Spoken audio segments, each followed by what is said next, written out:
Isa sa mga stops namin sa day tour na ito ay Luxembourg.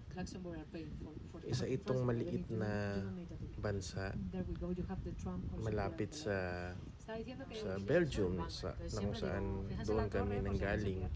No? Kilala itong Luxembourg bilang tax haven na country kasi wala silang AML at KYC dito. So, yung mga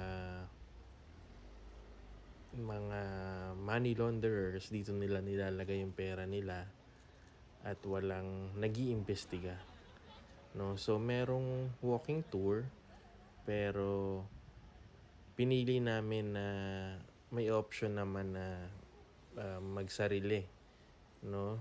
Dahil we meet yung dati kong colleague sa bank.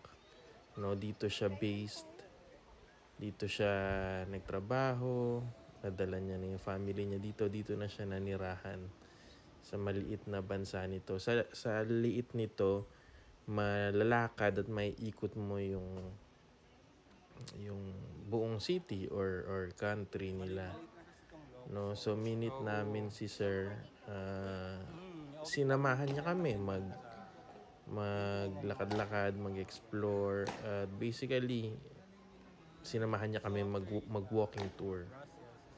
No, so ito yung kanilang guards or national guards. At nakakatuwa dito kasi libre yung transportation, yung train, yung bus, libre. No, para sa mga mamamayan at sa mga turista. So ito yung overlooking ng city. Maraming pointed towers and buildings. And makikita nyo yung mga lumang bridges at wall defenses na ginawa noong unang panahon at na-preserve ng mga Luxembourgers, ang tawag sa mga tao dito. No?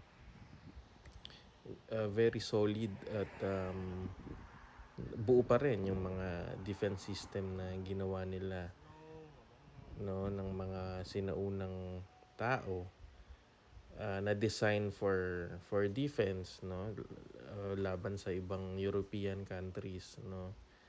Ang lalaki, gigantic yung mga defense system nila dito. At Sunday ito, so kaunti lang yung mga shops na open. Merong handful na mga cafes at bars, but 99% sarado ang mga shops pag Sunday since vina-value nila yung weekend, no. So quick day tour ito sa maliit na country na ito at very thankful kami kay Sir Ellie na aking former colleague na sinamahan kami sa short walk tour na ito sa Luxembourg.